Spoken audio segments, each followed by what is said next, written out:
सभी लोग आए हैं, उसके लिए आपका स्वागत है। आज जितना हमारे पूर्वजों ने, हमारे नेताओं ने कुर्बानियां देकर इस देश को आज़ाद किया था, और ये जो था स्वतंत्रता संग्राम की पहली चिंगारी सन 1857 में शुरू हुई थी, जब मंगल पांडे ने जो गाय के मांस से बने कारतूस थे उनको चलाने से मना कर दिया, क्योंकि वो जो कारतूस थे उनको मुंह से खोलना पड़ता था। और हिंदू धर्म में ये मान्यता है कि गौ बहुत पूजनीय है, ये हमारी माता है, हमारे ग्रंथों में ऐसा है। तो उन्होंने ये चलाने से मना कर दिया, और आपको आगे की कहानी पता ही है कैसे उनकी जो है शहादत हुई। पूरे देश में विद्रोह फैला, मेरठ से शुरू हुआ, झांसी से लेकर पूरे देश में ये पहली चिंगारी लगी। उसके बाद कांग्रेस की स्थापना हुई। हालांकि कांग्रेस की स्थापना करने वाले भी एक अंग्रेज थे, और उसको आगे बढ़ाने के लिए जवाहरलाल नेहरू जी के पिताजी ने और जवाहरलाल जी ने, महात्मा गांधी जी ने, सबने मिलकर देश को आज़ाद करने के लिए तरह तरह के आंदोलन चलाए। और देश को जब तक आज़ाद नहीं हुआ, लाखों लोगों ने अपनी शहादतें दी, कई तरह के जुल्म अंग्रेजों से सहे। जलियांवाला बाग में निहत्थे लोगों पर जो है वो मशीन गन से फायर किए गए, हजारों लोग वहाँ पर मारे गए।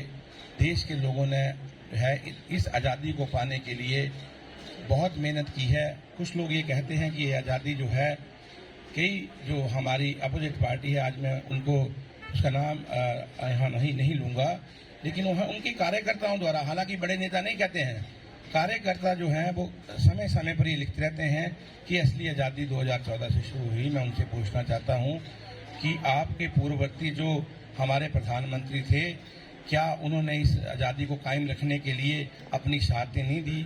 क्या श्रीमती इंदिरा गांधी जी ने देश की अखंडता और एकता के लिए अपनी शहादत नहीं दी? क्या राजीव गांधी जी ने देश की अखंडता के लिए, देश की रक्षा के लिए उनकी शहादत नहीं हुई? बेअंत सिंह जी की शहादत देश को इकट्ठा रखने के लिए नहीं हुई?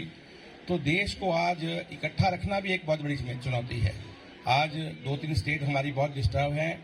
हमारे जहां आज बात हो रही थी, जहां हमारे अधिकार हैं वहां कर्तव्य भी हैं। हमें अपने कर्तव्यों की तरफ भी ध्यान देना चाहिए। और देश में जो इस तरह के लोग हैं जो देश को कमजोर करने का प्रयास करते हैं, उनके साथ किसी भी तरह का सहयोग और उनके साथ जो है जो बातचीत करना जो है वो उनसे दूर रहना चाहिए, ताकि देश आगे बढ़ सके। कल परसों मुझे भी एक व्यक्ति धमकी दे रहा था। ऐसे लोग धमकियां जो देते हैं, इनकी परवाह मैं तब तक नहीं करता जब तक ग्रेडवासी, हमारे क्षेत्र के लोग हमारे साथ हैं। और ऐसे लोगों को जो है हम जवाब देने के लिए बिल्कुल सक्षम है।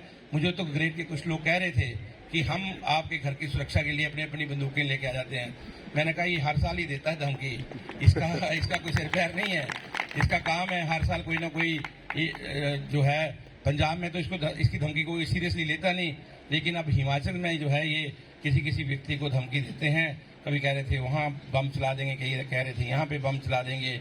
हालांकि हम अपने घर में ही मना लेते हैं स्वतंत्रता दिवस। मैंने कहा हम इस बार खुले में मनाएंगे।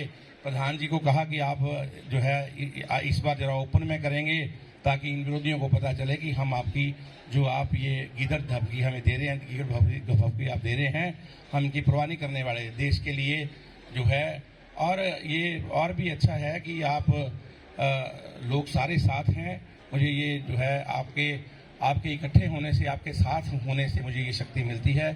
और मैं फिर एक बार आपको स्वतंत्रता दिवस की बधाई देता हूं, और अपने कर्तव्य के प्रति, अपने जो हमारे मौलिक कर्तव्य हैं, अधिकार हैं, उनके प्रति हमेशा जागरूक रहें। और मैंने पहले भी कई बार कहा है कि आप लोगों को मेरे साथ कोई काम हो तो आप हर रोज़, मैं राजनीतिक बात कर रहा हूँ, कि मेरे जहाँ मैंने ऑफिस बनाया हुआ है 9:30 से 11 बजे तक आप कभी भी वहाँ आ सकते हैं। जो भी काम आपका होगा हम करेंगे। एक बार फिर आपको स्वतंत्रता दिवस की बहुत बहुत शुभकामनाएं, बहुत बहुत बधाई, धन्यवाद। जय हिंद, जय हिंद।